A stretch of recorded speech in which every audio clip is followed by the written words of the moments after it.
Hey guys, Jerry here with 3DHP. I've got a box in the mail, and I believe it's from Comgrow. Let's see what we got here.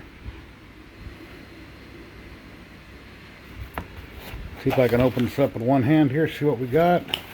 And it's some nice little bed magnets for the Comgrow Z1, or the Comgo Z1.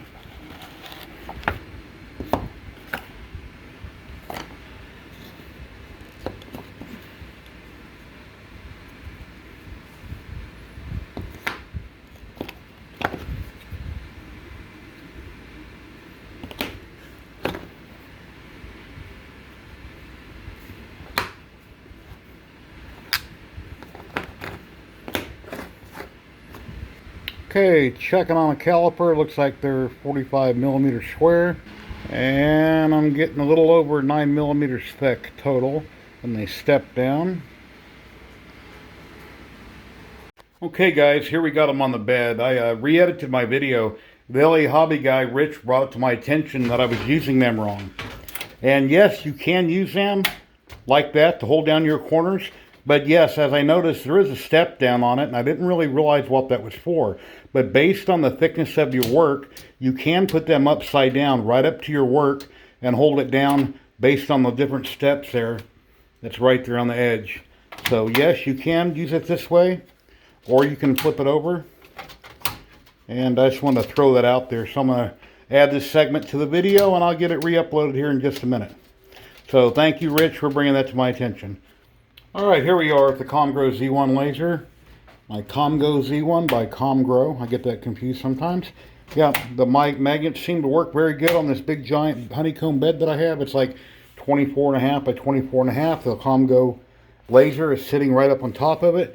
The only problem is I've got this dropped all the way down, and I'm still a little bit too high. And the reason I say that, if you take the original shield that came with this before I put on the air assist, I guess it goes like that, turned around.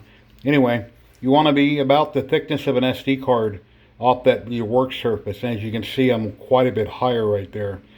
So this either this mount needs to be dropped further so I can get closer to the bed, or I need to use a smaller honeycomb bed. Since this is sitting up on top of it, the head's not dropping down exactly where I want it to be. And at this point, with air assist, it's barely clearing these magnets.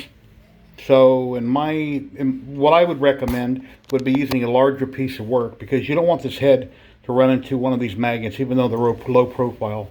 So have a bit bigger piece of work that you're working with. That way this never comes close to it. Because once I get this head lower to the work, as if I was going to cut this out, it might hit this magnet when it's a lot lower. So you'll have to take that into consideration. But as far as for the magnets, they're low profile. They work great. Yeah, they're holding to it fine. And as you can see, they got plenty of grip. So great little thing here. So I'll put a link down below if you guys want to pick these up, where you can get them over on Comgrow or on Amazon. So thanks for watching. Please like, subscribe, and share. Later, everybody.